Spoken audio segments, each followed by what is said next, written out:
to Tycoons of Small Biz, a podcast where small business owners are celebrated as the backbone of the American economy. Each week, we introduce you to tycoons who share their stories and advice so that small business owners may learn from their experiences.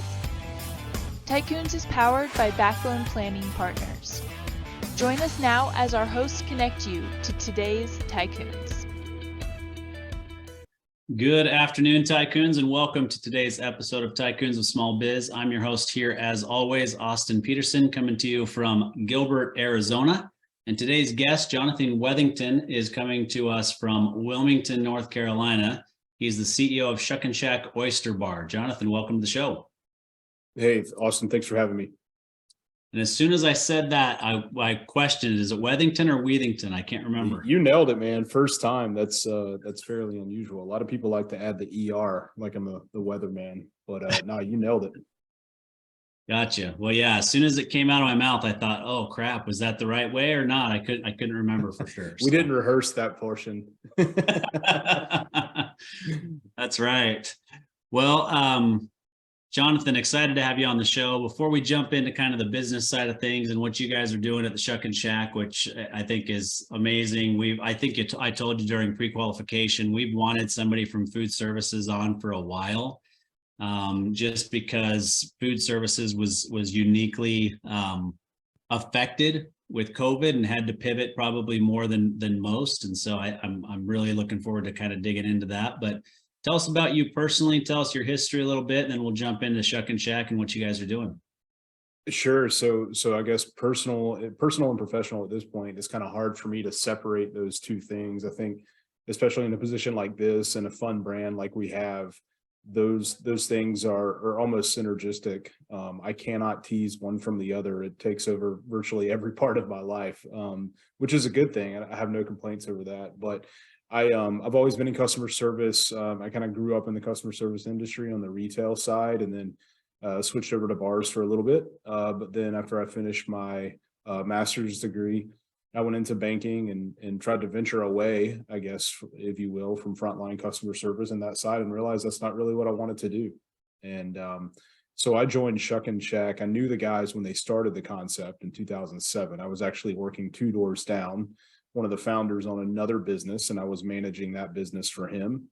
And I saw this little restaurant being built, and I liked it. And really, I'm a fan that became the CEO of the company. Certainly didn't happen overnight. I never anticipated myself sitting in this seat. That's for certain. I just kind of grew up and grew to love Shuckin Shack a lot. And so for me, it was never about, I don't know, some people are about the title or about the money or about, the recognition or whatever it may be.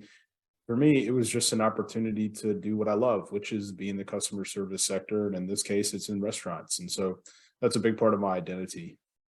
Yeah, for sure. No, I think that's awesome. I think, having a passion for what you're doing, regardless of what that is, I think is, it's not the end all be all. I think some people try to oversell that, but I think that it definitely is important. You have to truly believe in what it is that you're doing to get up every day and go and do it. Yeah, it's, for me, I think you nailed it. It's something I'm very passionate about because in many forms, customer service, retail, restaurant, and whatever form you want to take, in basically a business where you're dealing with the day-to-day general whims of the public, right? You either love it or you hate it. And I loved it from day one. And I've been passionate about it from day one. Yes, did my mom and dad want me to go get a job at 15 so they wouldn't have to pay for my auto insurance and gas money and all of those things? Yes, of course. And that's really what kicked me into it. But I realized it was something even from early on that I just loved it. I loved making people happy. And I wouldn't necessarily call myself a people pleaser by any stretch of the imagination.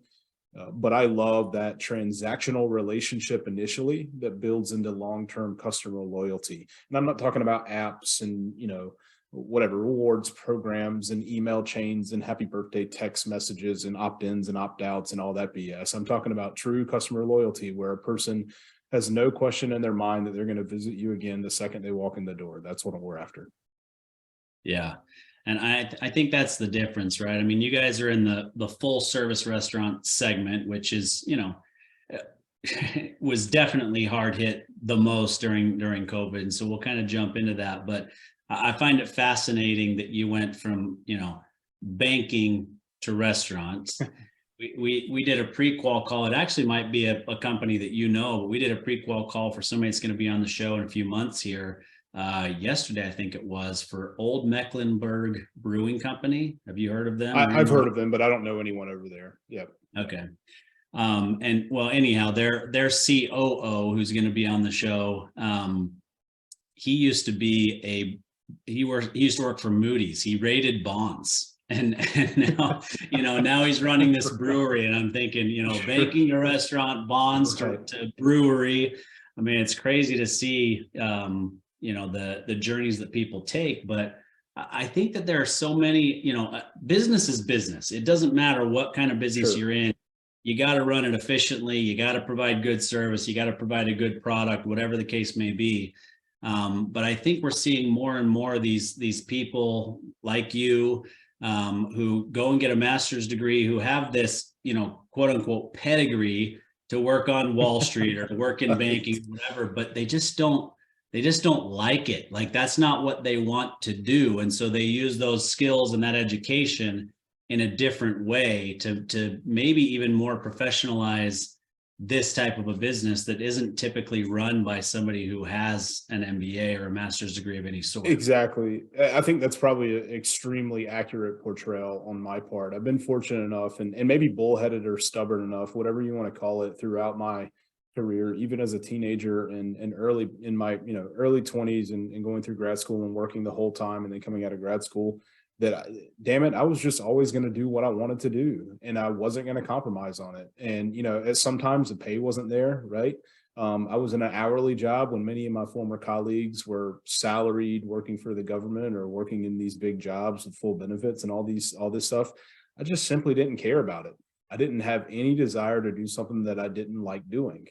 And for me, I felt like a big part of that was because I always felt like I was a person, I wanted to lead. I wanted to work with others and help them kind of discover their untapped potential, if you will. And that sounds kind of cliche, but it's the truth. I like working with other people. I like finding strength in others and figuring out how to maximize those people. And then on top of that, I just wanted to do something that was fun. Life's too short. I've seen too many people, even colleagues, even peers, get into industries that they went to school for. They have this, as you coined it, pedigree, where they're supposed to do banking or computers or whatever it may be. And they get into it and they're 3 years deep and all they can talk about is what they're doing on the weekend. I had no interest in that, zero interest in that. And so I wanted to do something that I could find fulfilling every single day. And that's what I've done. Yeah. So not to derail the conversation, but I'd love to hear your thoughts on education in general, right? I mean, I think that I think our country leads everybody to college, right? And sure. I'm not discounting the importance of certain things that are learned in college, both in the classroom and outside of the classroom, right? Because I've got a son that's going to graduate from Arizona State in May. So I believe in education for the right reasons and for the right people.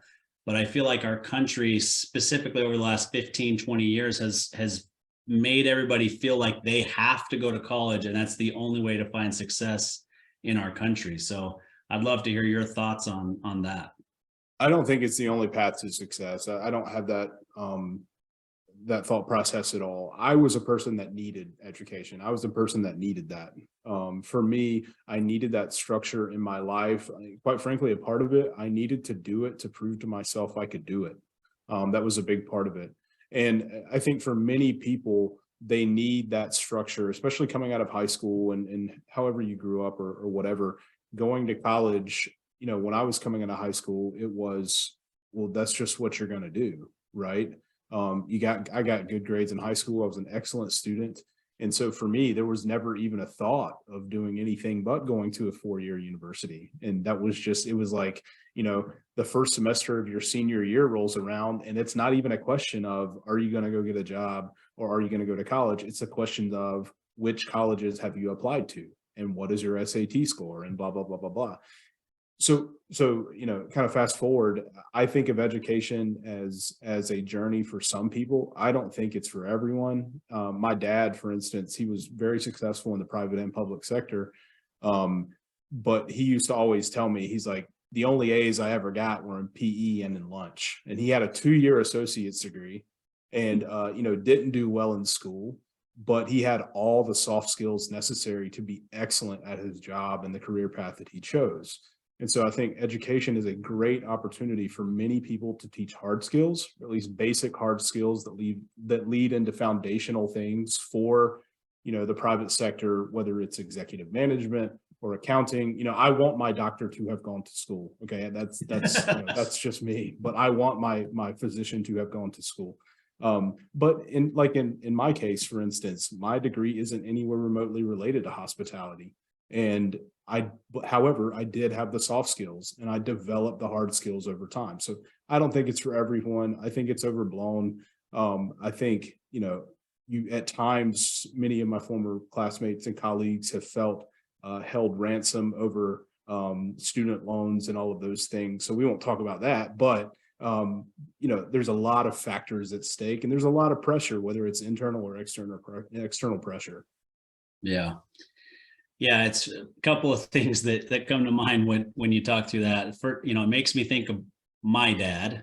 He passed away in August, actually. Pancreatic cancer took him really quick, and it was just way too soon. But your dad sounds similar to my dad. My dad actually just had a GED, no degree at all. Mm-hmm. Built a company, took care of his family, wasn't wildly successful financially, but he raised a good family and people knew that he cared about them and he was just a good person.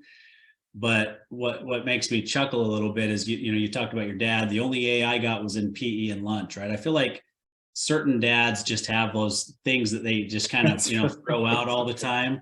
And my dad's was, son, my credit's so bad, I've got to show 2 forms of ID to pay cash. It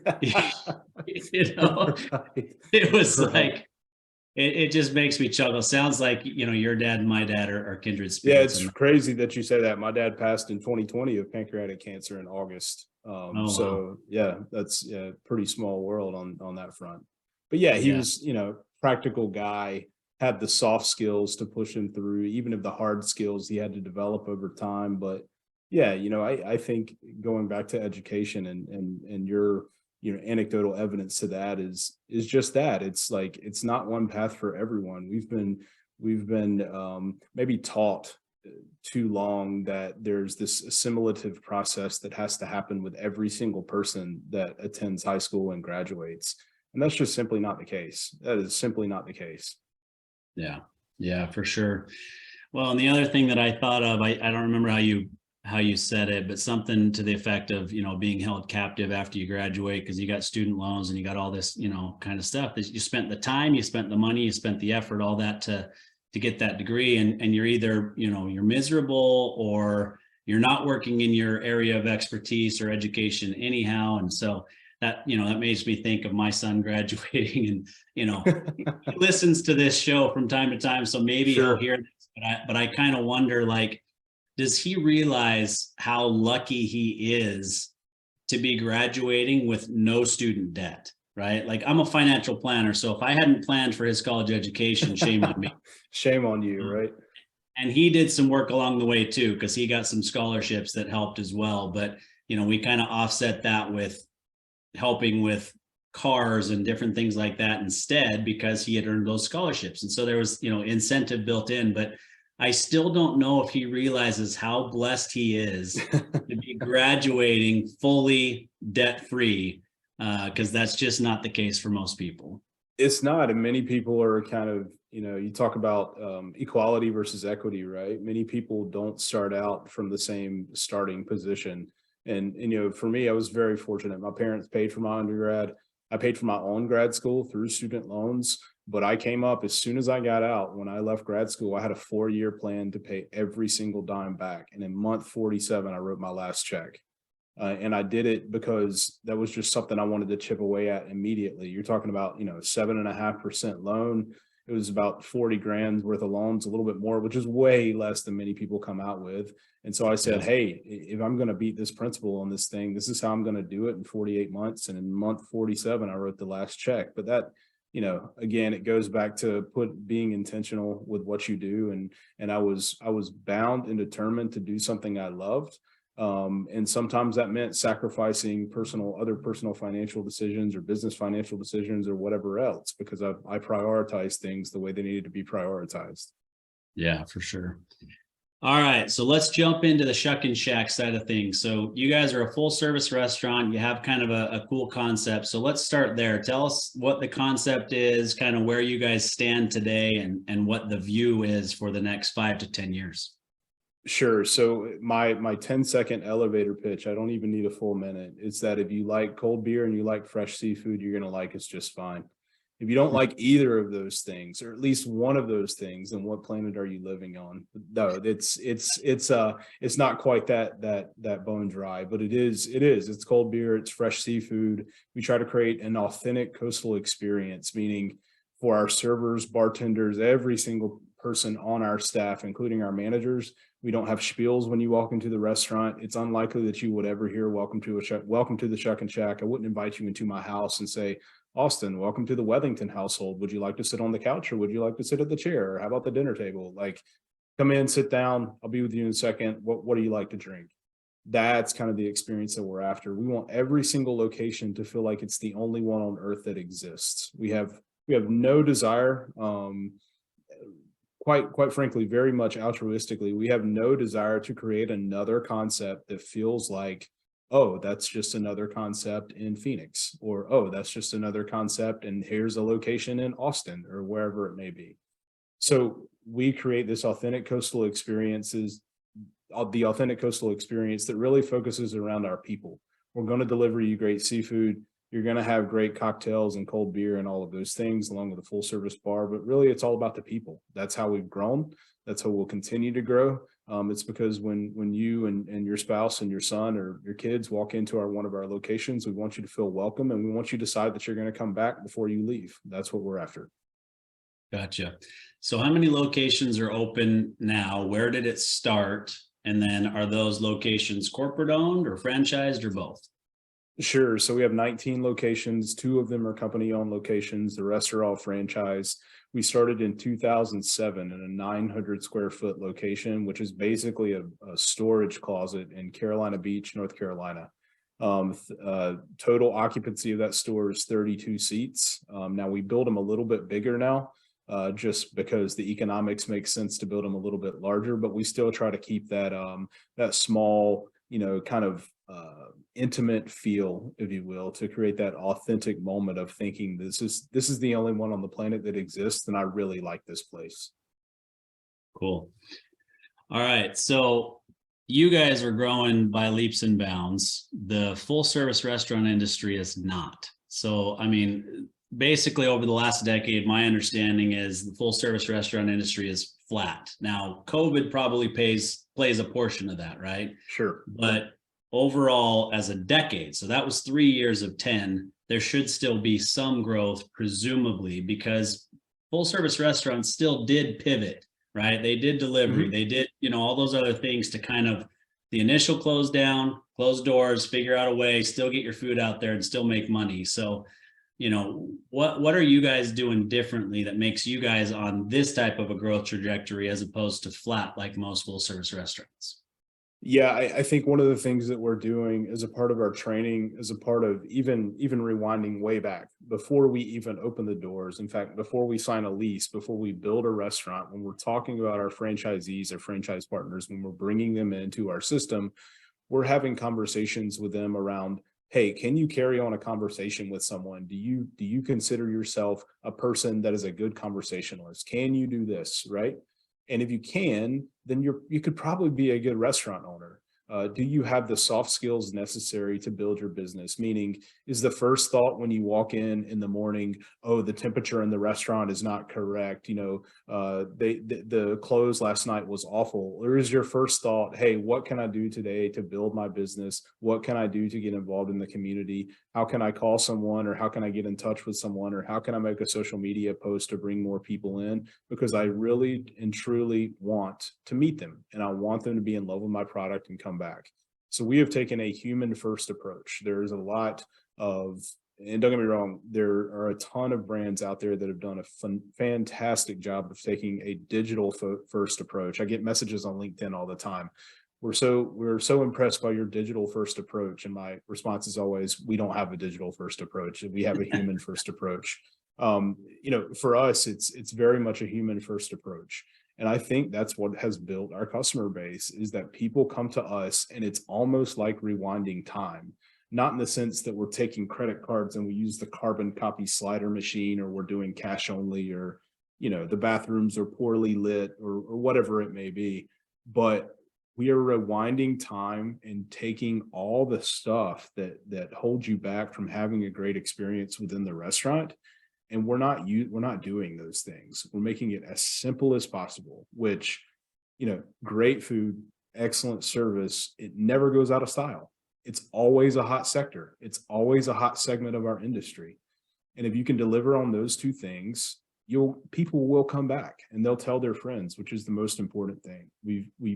As an industry, I'll keep on my diatribe for a second. As an industry, we have complicated it. We've tried to assign quantitative values to almost everything qualitatively. We do it like consistently because we want to track data. And I understand that. I'm an empiricist at heart. I love Excel spreadsheets and pivot tables more than anyone else I know. However, at the heart of it all, in hospitality, what matters is people and how you make them feel. And if you make them feel good based upon what's on their plate, what's in their glass, or the interactions that they have, they will come back. They will come back. And that's what we've doubled down on. And that's what we've been really successful at. Yeah. So that's all, everything that you just described, it hits home. It makes 100% sense. But how are you successfully translating that to franchise locations, right? Because it's the toughest thing we do. It's like, It's far and away the toughest thing we do, because a lot of it, especially if we bring in franchisees who have other food service experience, whether it's full service or quick service, or maybe they were a GM with another brand. We love people like that because they get the general hard skill things of being a general manager. Maybe they've never owned their location before, but they come into our system. They have a great understanding of the nuts and bolts of a restaurant.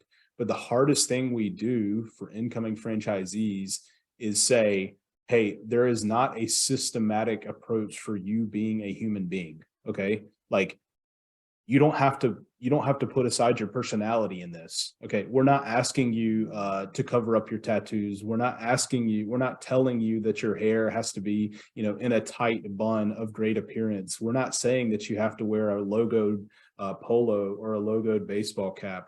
We're not asking you to do all of those things. We're asking you to interact well with other human beings. And that is a really, really, really tough thing to do. And it's even tougher whenever that impartation of knowledge as a part of our training process extends beyond me, extends beyond my team here. And then it goes to the second. So the second level being the franchisee, right? So if we're the first level, that's the second level. Then the third level is the frontline employee in that location that may be coming to us from, another brand, right? Another nationally known brand where everything is bullet pointed. You have 12 steps of customer service. And then if the customer says this, or they don't like this, here are the 3 things that you do. And if those 3 things that you don't work, here are the 6 things that you do. And if one of those 6 things don't work, then you go to the manager. We're cutting all of that out. And we're saying, if you were sitting in their seat and you were a person receiving the news that you just gave to them, how would you feel? And what would you do? Now make that decision. And whatever you decide to do, we'll support you on it. And that is really, really, really hard to do. It is a convincing game of saying you actually don't have to tell people about the specials in our restaurant because they don't care. If they want to know the specials, they'll ask you. You actually don't have to upsell anything on the menu because they don't care. If someone drinks vodka cranberry, they know exactly what vodka they want in it. You don't have to upsell them. You don't have to talk about the weekly specials or the daily specials. They're right there on the chalkboard, and 90+% of the people in this restaurant can read right now. So they can see it, and we make it very visible. You don't have to go through all of those things. We just want you to be a human. That's it. Tell a joke, have fun, compliment someone. If it's real, if you like their shoes, compliment their shoes. If you don't like their shoes, don't compliment their shoes. Like, have these human interactions and learn to read the table. And I say it all the time. If there's a group of 5 ladies and they're dressed to the nines and it is a Friday night and there are no spouses attached to their arms, right? And they come in by themselves and they're all at a high top bar table next to the bar. I am not going to tell them about our grilled fish special. I am going to ask them what cocktails they would like to drink. I am reading the table.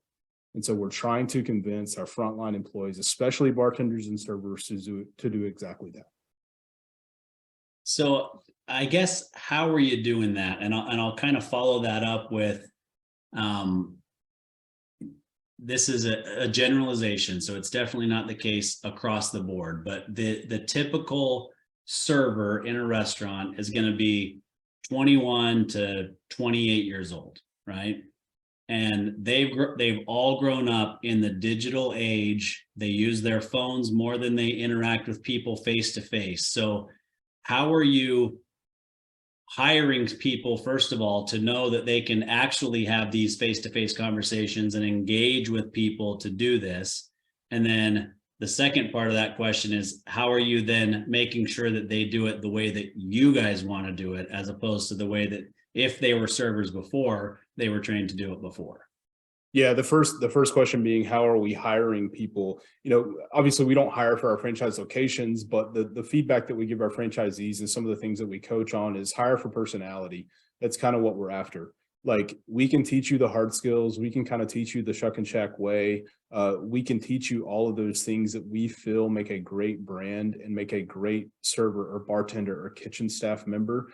But hire for personality. If it's a talkative person that is just fun to be around, I have those people in my life. I'm sure you have those people in your life. Like, they can be talking about absolutely nothing and you will laugh because they're just the energy and the spirit that they carry around them.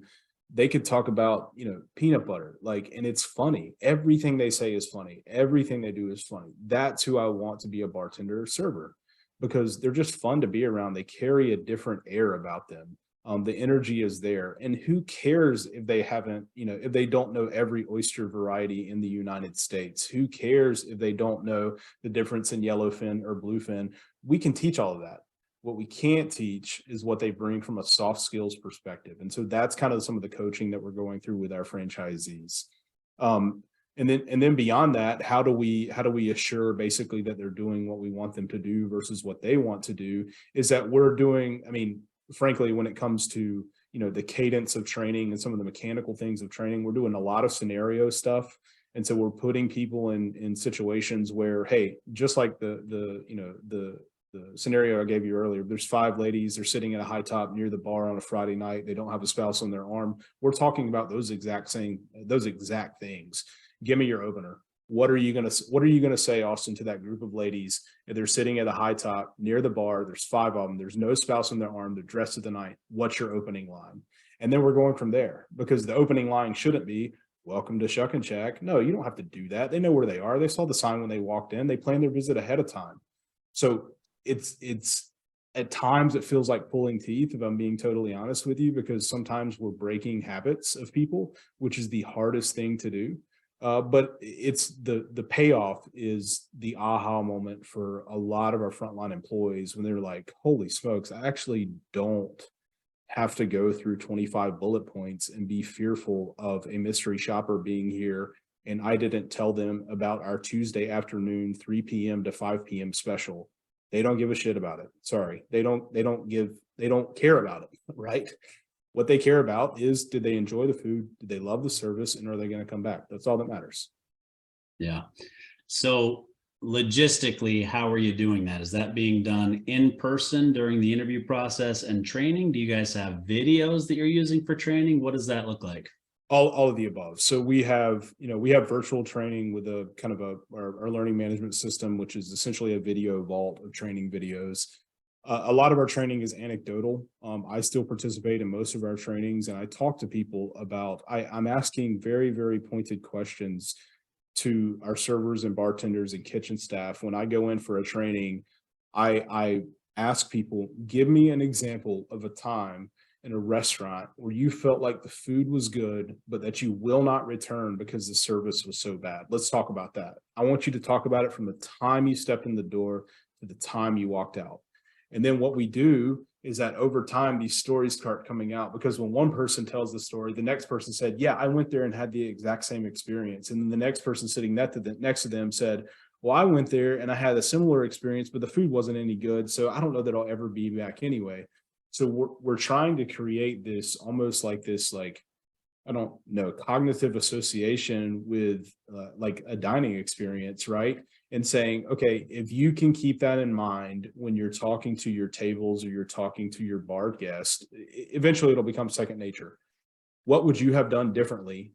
Now we're giving you the opportunity to do all of that differently, because you can make of it what you want, because we're not asking you to check boxes. That's simply not necessary, because people now are too smart. They're too connected, regardless of whether educationally smart or not. They're too street smart. They're too socially smart. They have unlimited access to everything about everyone. They can see through BS, right? They can see through it. And when you're disingenuous and when you're inauthentic, people will see right through it. So go be yourself, and everything's going to be all right. And that's, I mean, it sounds really boilerplate. And at times it's very difficult, but like I said, the payoff is amazing. When it works, there's nothing like it, because the energy in a dining room is palpable, and it's not fake energy, which is even crazier. And it makes it way more fun too. Yeah. Well, I think that there's some important information here for anybody who's listening, whether you own or are involved in a franchise system or not. Just think about anybody who's listening, owns a location of whatever, an accounting firm in Phoenix, Arizona, and they want to buy or open a new accounting firm in Austin, Texas, right? How do they convey what they do in Phoenix that they feel runs perfectly to the people in Austin, Texas, right? And it's what I'm hearing is obviously use technology as best you can, right? I mean, using learning management systems and videos and all that kind of stuff, but you got to use them the right way. And I think what we've learned over the years is that everybody learns better with a story. And Absolutely. everything you just explained to me was about telling a story or setting a stage for people to then say, how do we handle this, right? And to be authentic to themselves, I think it's better than here's how we handle a tax return, or here's how we, whatever, we send out this on this date and we follow up with them on this date. And we have them come into the office. Like, all that's important, but that's just the process for that company. That's right. That's right. Yeah. How do we get our people to act the way that we want them to act, to differentiate ourselves from every other accounting firm out there, or in your instance, or in your situation, restaurant? Yeah. And it's like it's the same scenario when you're choosing where to dine out. It's the same scenario when I interview people for positions within our office, or whenever I've coached people on how to interview. My exact message to people is, if you're sitting in this seat, I have no doubt that you can do the job. In fact, you may be able to do the job better than the person that gets the job if you're not that person. However, what we're looking for right now is the right cultural fit within our four walls. That's what we're after. It's the same as buying a car, right? For the most part, cars are the gas is on the right, the brake is on the left. There's usually a shifter. If it's an automatic with park, reverse, neutral, drive, and maybe a low gear, they all get you there. Beyond those basic criteria met, which would be the hard skills in our case, what you're looking at is, do you like the color of the car? How do the seats feel? Does it handle well? That's what we're after. So we're looking for the fit. We're not necessarily looking like like I said, for the hard skills, because when people apply for a job, me as, like every grad in 2007, 2008-ish, I applied for hundreds of jobs. And I was grouped in, or thousands, and I was grouped in with 1,000 or 10,000 other candidates. And quite frankly, we could have all done that job. 90+% of us could have done that job. But the second level to that is, are you the right cultural fit for what's going on within the business? And it's the exact same thing in your scenario. How do you translate an accounting firm in Phoenix to an accounting firm in Tucson or Austin or Dallas or wherever it is? You've got to tell stories, and you've got to figure out how you can make that a part of the cultural fit for the area that you're targeting. That's what you have to do. And there's certainly a technology piece in play. There's a market demand piece in play, but assuming all those things have been met, we're looking at the qualitative aspects of things. We're not always looking at the quantitative things. Yeah. Yeah. And I think the biggest thing that I take away from that is, you want them to be themselves, whatever that looks like. There are lots of different versions of good personalities, fun personalities, whatever that looks like, because, I may be, in some circles, I may be considered a fun person who can talk to anybody about sports and business and, whatever. And I might be a right fit in a certain part of that, but I shouldn't be the one who walks up to the table of the ladies that you gave, the situation earlier that are dressed to the nines, whatever. Like, I wouldn't be the guy who would walk up and say, "Hey, y'all, what are we drinking tonight? We got something, real important going on." That's not me, right? Sure, so why should I fake that when that is somebody else? And that's a fun personality for somebody else. That's not my personality. Right. Absolutely. And there's multiple ways to approach every single situation like that. I am a dry humor joke teller. So in that scenario, I would come up to the table and say, "I'm guessing y'all don't want to hear about our fish specials." And that would be it. It would be completely deadpan, completely stone face. And I would hope, cross my fingers and toes, I would get a laugh out of it. And that's my end. That's it. Right. But not everybody can do that. And just in your exact same scenario, I'm not the person that's going to say, "What are we drinking, gals?" Like, that's just not me. But I can figure out something within me to unlock that lock. Yeah. Yeah. You and I are similar in that my jokes are so dry sometimes that people think that I don't, laugh at anything, or I don't smile unless I'm telling a joke or laughing or whatever. But yeah, I would walk up and say something like, "Oh, looks like you guys are going to the baseball game tonight, huh?" Like, they're dressed in cocktail dresses, but Right, sure. Something like that. But it fits me. It doesn't fit everybody. Right. And convincing people, going back to how we train those things, it's like that scenario may intimidate a lot of people, but the second they figure out that there is something within them to help them crack that code, they're going to be fine. We had the same, so we opened a new store, and we had this young server. She had totally been hired on her personality. She had no experience whatsoever, but just kind of bubbly, easygoing, had never had a serving job before. And this was opening night to the public. And she comes back. I'm actually in Expo observing, just watching things going on, kind of taking the temperature of the room. She comes back and she comes up to me and she says, "Mr. Jonathan, I am so nervous." I said, "Why are you nervous?" She said, I just got set a six top, and they're all ladies and they're all over 50. And I said, "Well, what's there to be nervous about?" And she said, "Karens." And I said, "Listen, here's the deal. They're here on opening night. They're going to be forgiving if you mess up. It's not that big of a deal. And let me ask you one question. Is there any person in this room, if they ask you a question and you don't know something, do you think that there's not one single person in this room that can't help you out with that situation and figure out whatever is going wrong?" She's like, "No, you're right." I said, "Go back to the table. You're going to be fine." They left for a $250 tip. Like, this, it's unlocking those things. It's convincing people. It's almost giving people courage and confidence to work through those things. At times, yeah, we are taking away that 6-step process of, this is what you do in this scenario and this is what you do in that scenario. But I think we're building our foundation much, much stronger. than relying upon 6 or 8 or 10 or 26 steps. Yeah. Yeah. For lack of a better way of describing it, I mean, what you described with most restaurants is basically trying to make them robots, right? That's right, man. Yeah. It And it you're it saying kills just be me. It yourself. kills me. There's just no need for it. Granted, don't get me wrong. There are places that I go where the service is very robotic, but the food is extremely consistent. I know exactly what I expect throughout every single visit.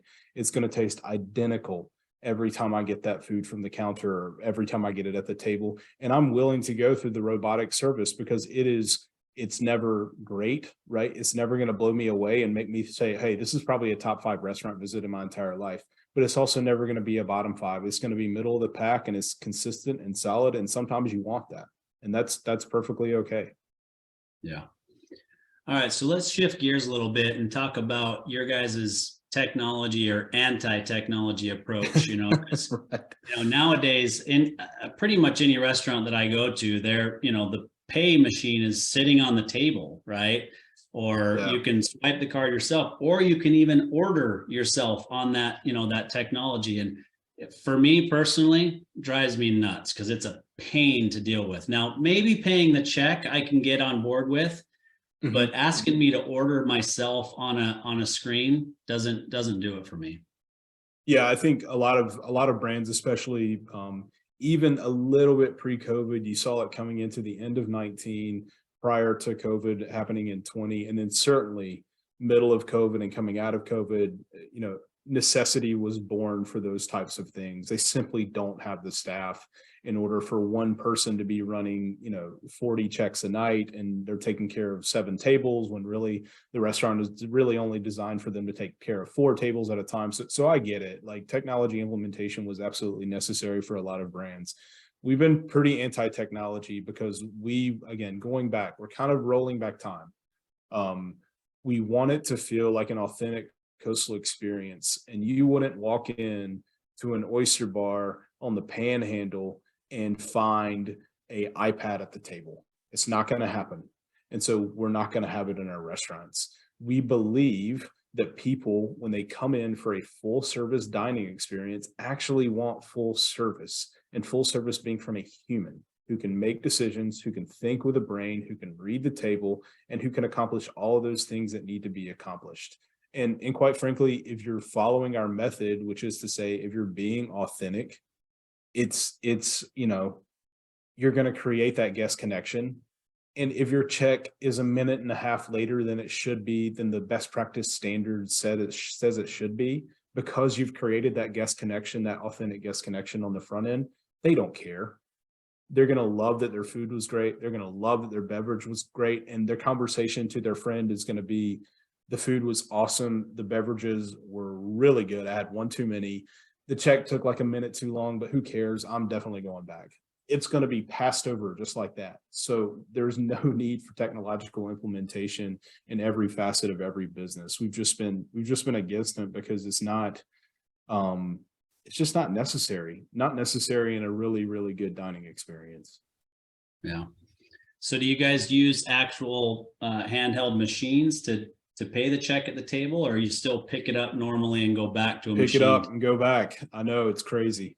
Now we have some locations where we have really, really large patios, and it's kind of indoor outdoor dining, where we have some where we can do some iPad stuff, but it is not a brand standard, and it's not implemented system wide. Gotcha.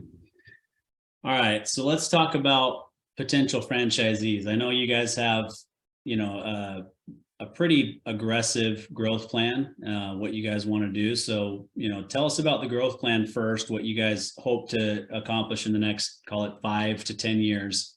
And then what are you looking for specifically in people who may be interested in becoming a franchisee? Sure. Growth plan for us, and I say it all the time, I think people probably get annoyed by it. I want to open healthy restaurants with good people. That's what we're after. I don't want to, I like to take every at bat. I'm a baseball player, right? I focus on every at bat. I'm not focused on my end stat line. I'm focused on every at bat, and I want to make every at bat count. And so for me, that every at bat is, is this a good person? And can this be a healthy market and healthy restaurant for us? I'm not necessarily interested in gigantic numbers. I think that leads people down the wrong path because they have to grow. We don't have to grow. You know, from a financial standpoint, from a development standpoint, we don't have to grow. We want to grow. And for us, there's a clear differentiation there. We want to be able to coldly and securely decide who we want in our system and who we don't think is a great fit for our system. We've done that thus far and we'll continue to do that. And as far as the candidate we're looking for good people that can talk to other people. Just like I said, really, really early on. I know that sounds crazy. And I know there's, there's certainly financial qualifications and all of that you have to meet. All that can be found on our website if you're an interested person. But if you are listening to this, or if you have read our things or watched other videos or listened to other podcasts that I've been on or any of my team has been on, we want to be in business with people that we like. The franchise relationship is 10 years. It's 10 years. It is a long time to not get along with someone. And you can't divorce. You can, but it's expensive for both sides. And that's not what we're after. So we want to be in business with good people who want to serve their community, who want to bring something unique to their community. That's who we're after. Okay, so I could be wrong on this because I'm certainly not an expert in franchise restaurant systems, right? But I believe that there's a decent amount of passive ownership in franchises in general, but specifically in restaurants. And so I'm guessing that you're going to tell me that that's not something that you guys are looking for. You want somebody who really wants to operate this business and be involved. Yeah, I think it's not just germane to Shuckin Shack, but franchising as a whole, especially on the restaurant side, your owner operators more often than not are often going to run, the more successful locations, unless they have a management team in place. Now, we have several franchisees in our system that aren't there 40 hours a week. We have some passive ownership in our system, but all of them have one thing in common, which is they have really, really strong management in place. So while you wouldn't necessarily come to us and say, I don't have a general manager right now, a year out from my store opening, I can't be a franchisee. That's very, very uncommon. We would, as long as you establish that on the front end and saying, hey, I am going to be the initial face of the business, but my plan is to bring in a really strong general manager who is local, who knows the community, who can act as the face of business when I'm not here, who can pull the hours, who can hire effectively. As long as you have those plans in place, then yes, we do accept passive ownerships. The parameters are a little bit different because the expectations kind of change. If you're a passive owner in our system, you're still expected to be in and out of the restaurant on a weekly basis. You're not, wiping tables more often than not. But you got to know how to do those things in case you lose management. You're not cooking, but we're going to teach you how to do that. So there are some expectations that are a little bit different, but we do accept both. Gotcha. Okay. Yeah. I think there's a lot of big ownership groups that own, so many locations that they're not going to be in any of those locations. And in some places that works, right? Not to name names, but if you can walk into a place and look at the counter and say, I'd like a burrito with this, and that in it.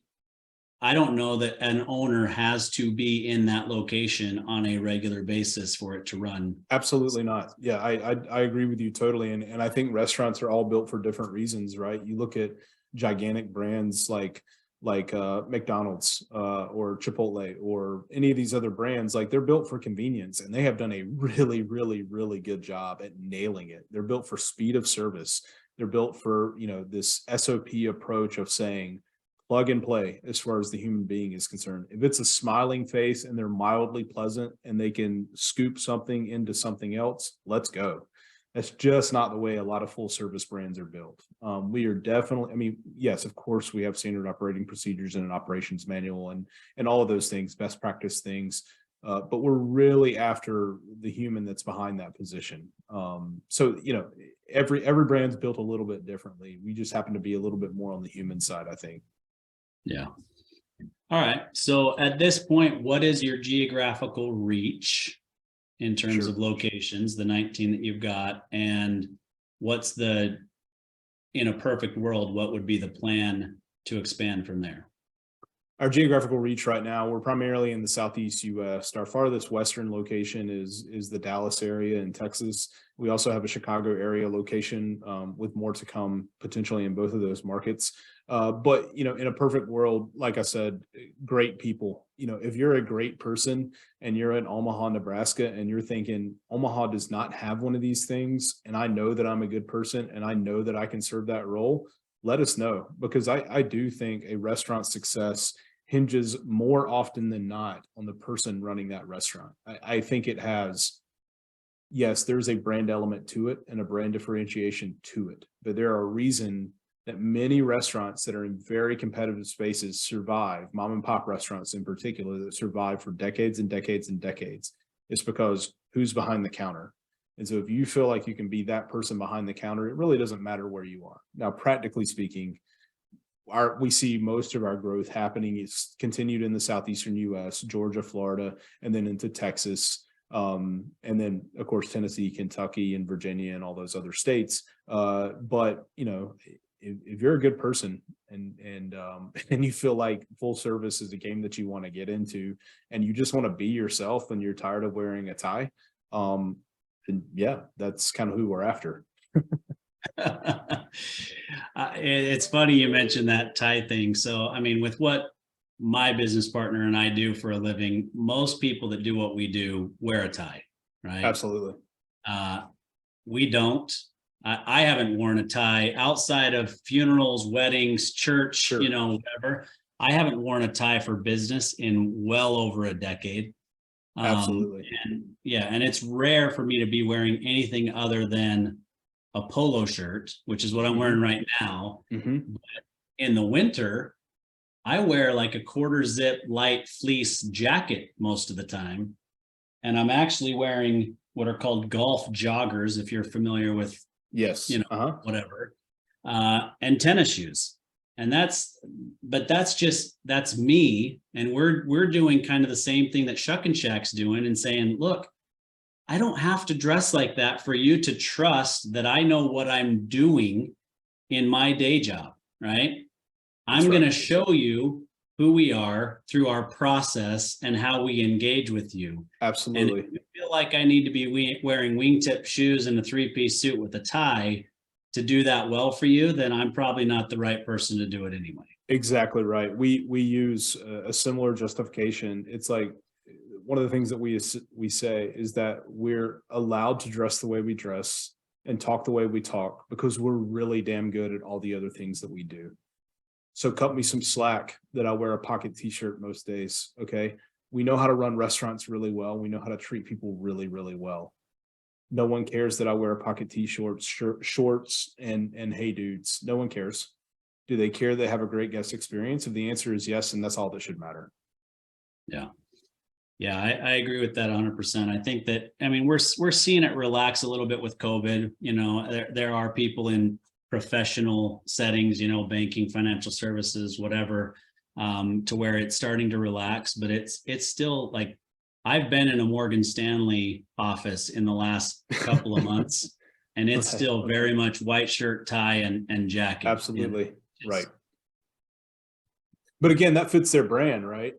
Like you're talking about branding, there's something about it. There's something, I don't know, there's something iconic, I think, and maybe that's an overstatement, but in certain industries, and we're going down a rabbit hole, but in certain industries, the dress and their, the rich mahogany in their offices, there's almost this iconic, ubiquitous nature to whatever company that may be. And I think that's kind of cool. I think there's part of that that's kind of cool for me. Like, you're not going to find a Cadillac with no chrome on it, right? That's one of their things, right? Like every single Cadillac ever produced has to have 10 square foot of chrome on it. But that's part of that's who Cadillac is. Yeah. Yeah, that's true. Yeah. Be authentic to your brand and be authentic to yourself. Be authentic to your brand. Yeah. Well, Jonathan, I've appreciated the conversation. I think we could talk about this forever, but I'm going to kind of throw it over to you and say, what haven't we talked about that you think we should talk about that you guys are doing well at Shuckin Shack that the rest of the world should know about? I think we covered a lot of it. We love people. We're in the people business. The way we deliver those experiences happens to be through food and beverage, and our food and our beverage is really damn good. But it's the people that matter. That's what matters. We would be, I'm not going to say any other brand because that's not the truth, but we could potentially be any other brand had we not been very, very intentional about the people that we put in our four walls of our restaurants. That's what really matters. And that's what matters in hospitality. And you can do loyalty programs, you can do mailers and digital ads and psychographic research and, net promoter scores and all of this other stuff. But if the people within your four walls aren't treating your customers well, you're wasting your time. And that's what I believe. Yeah, no, I think that's a great way to end it, because the reality is, you guys are all about beer, cocktails, and seafood. But what you just described, you and the ownership group could get together and say, we're going to do the exact same thing with whatever, burgers, fries, and cold drinks. You know what I'm saying? Like, you can That's do right. the exact same thing with any food. It's all about the people and the way that you guys handle yourselves. Exactly. Yeah. All right. Well, Jonathan, I really appreciate the time again. Appreciate your willingness to come on the show. I'm sure that everybody that's listening has learned something that they can apply in their own business, and really appreciate you for that. Thanks, Austin. Thanks for having me. Yeah, you bet. Thank you.